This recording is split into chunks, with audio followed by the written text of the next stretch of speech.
When I did my first degree, I had teachers who saw me. They looked past the stereotypes of what black women could do and become.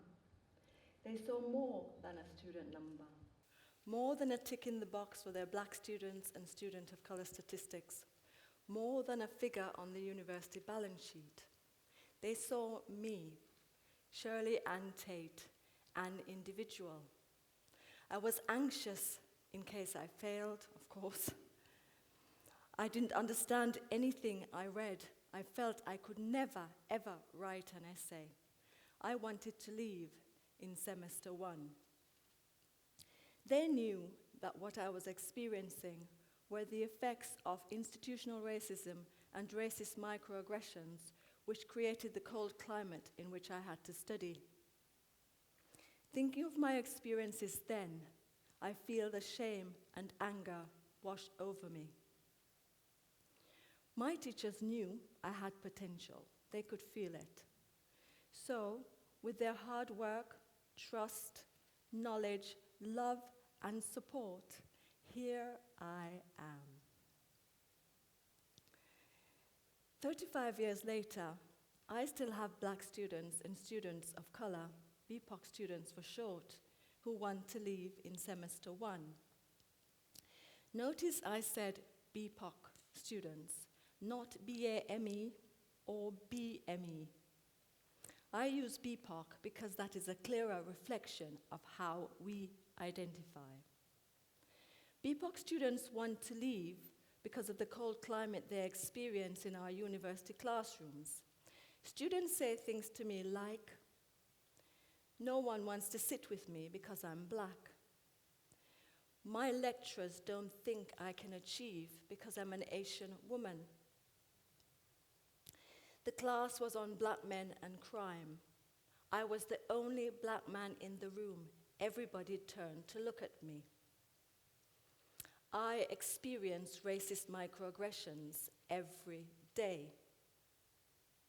Shame and anger continue to texture the experiences of our BPOC students in our classrooms. BPOC students drop out more than white students, and that's been the case for almost a decade. If our BPOC students manage to make it to the end of their first degree, they leave with a lower class of degree than their white counterparts. There is a BPOC attainment gap, even if BPOC students and white students enrolled in the same universities, with the same grades, and are from the same social class background. This is shocking. In 2017, the ECU, the Equality Challenge Unit, put the BPOC attainment gap at 25.3%.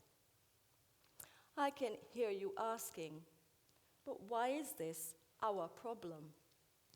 It is our problem because something negative happens to our young people in our universities.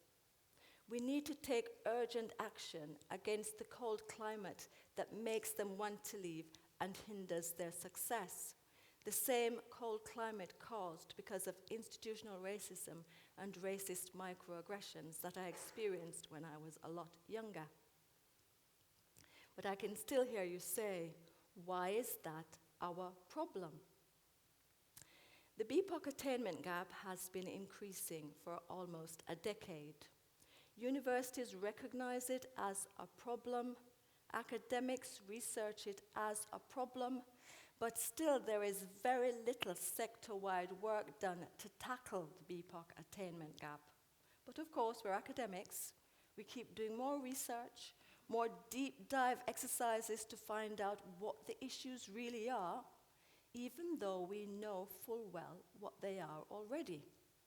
We also think that because we have equality, diversity, and inclusion policies, EDI policies for short, then they should fix everything. With a few notable exceptions, universities are more diverse than ever in terms of their BPOC student populations. So that is the D taken care of. With individual effort, the E for equality and the I for inclusion are slowly emerging. This slow pace of change, or inertia, could well be caused because we use EDI policies to tick the usual boxes. We can relax, everything is okay, we can breathe a sigh of relief. Phew.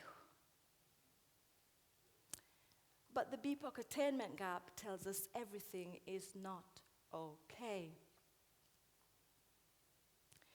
Maybe we are prisoners of the racist myths that we have created and maintained. Let us look at 7 of those myths in turn. Let us look at them, let us read them differently to see what they can tell us about the action that we need to engage as students, teachers, researchers, and administrators. Racist myth number 1. Universities are post-race institutions. No, race and racism still matter, as we can see from the race disparity audit, the ethnicity pay gap, and the Prime Minister's plans to introduce the Race at Work Charter. We have to recognize our racist environment. We have to name racism in order to begin to take the appropriate concrete actions that we need to make institutional change. Racist myth number 2, unconscious bias causes inequality. Bias is not unconscious. Racism is not unconscious. You have a choice. You can continue to erase racism by talking about unconscious bias, or you can name it. You can name racism and begin to take action against it. Racist myth number 3, BPOC students self-segregate.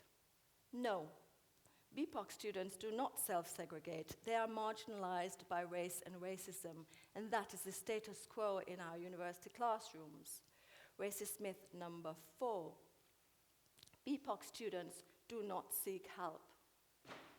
BPOC students struggle to survive in our university classrooms, so no.